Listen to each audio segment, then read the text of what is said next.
Hey guys, it's April.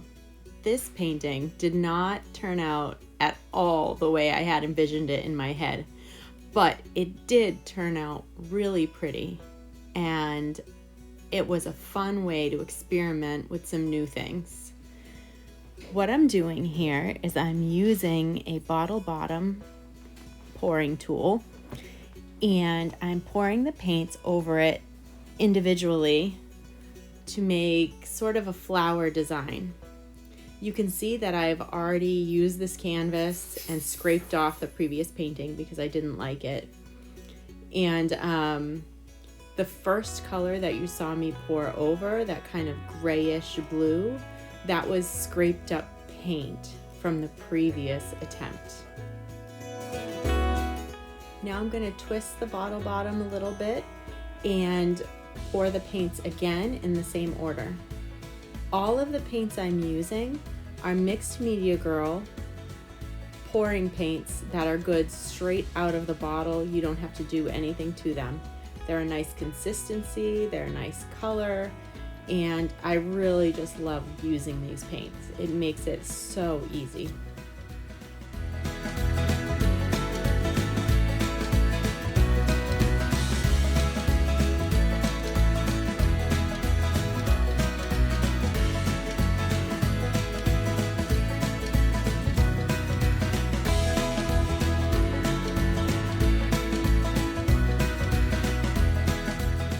Now that I've decided I have enough paint on my canvas, I'm going to pull up that bottle bottom and just let the paint fill in the middle circle. And while I'm patiently waiting for that to happen, I'm going to make some designs in the flower petals just to give it a little bit of interest.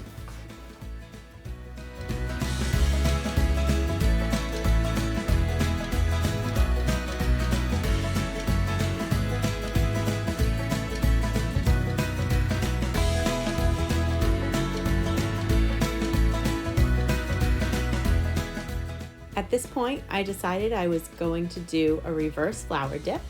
So I've got my damp paper towel. I'm laying it over my painting and just gently pressing down so that the paint touches every area of the paper towel. I'm not pushing down, I'm just gently pressing down just so that there aren't any spots that are missed.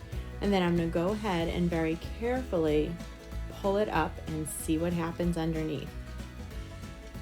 And voila, you've got a very pretty flower. And I like the way it looked at this point. The spoon is just to clean up the center there. I just gently tap it or press it onto it.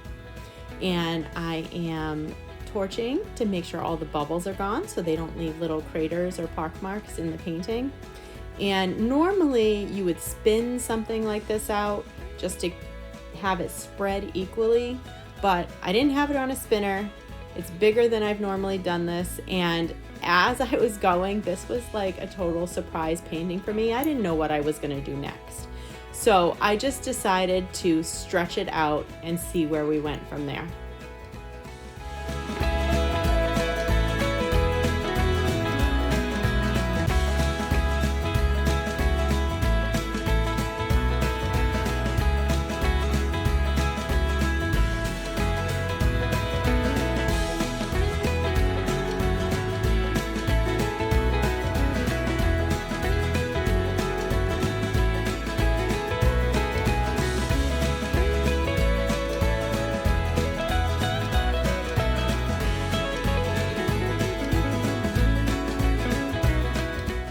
At first, I tried to keep that pretty flower shape, and then I thought, you know what? Whatever, let's just stretch this out to all four corners and see what it looks like. I love that peachy coral color in the middle. It just adds such a great pop of interest, and I'm so glad I decided to add that color. It was a last minute add. I was just gonna go with blues and violets, and I said this needs something else. It needs some kind of contrasting color. So I grabbed that peachy coral, and it just ends up being the center of this painting.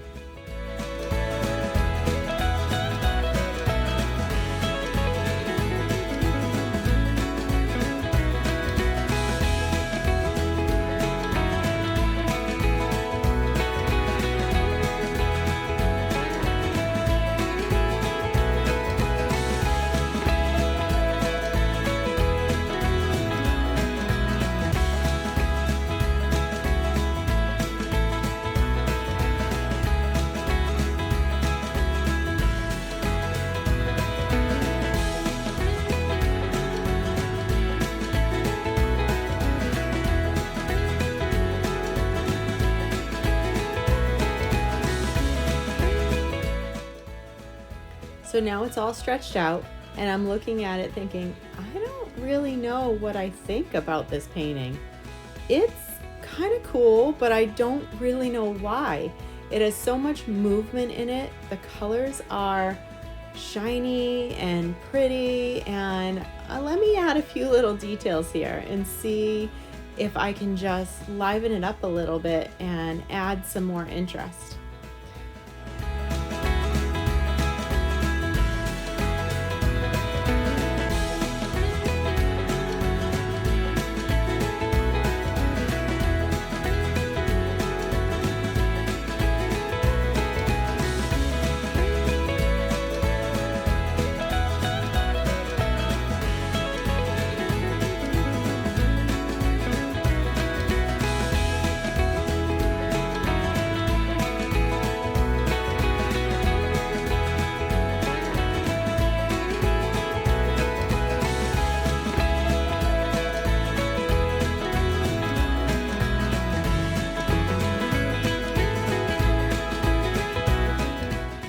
So my husband named this painting Curious because he said he likes it, but he doesn't know why he likes it. It evokes some sort of curious emotion that makes you want to keep staring at it.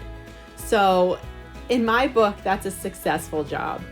If you love this painting and you're curious about it too, please subscribe to my channel, hit that like button, and go find some joy in your day.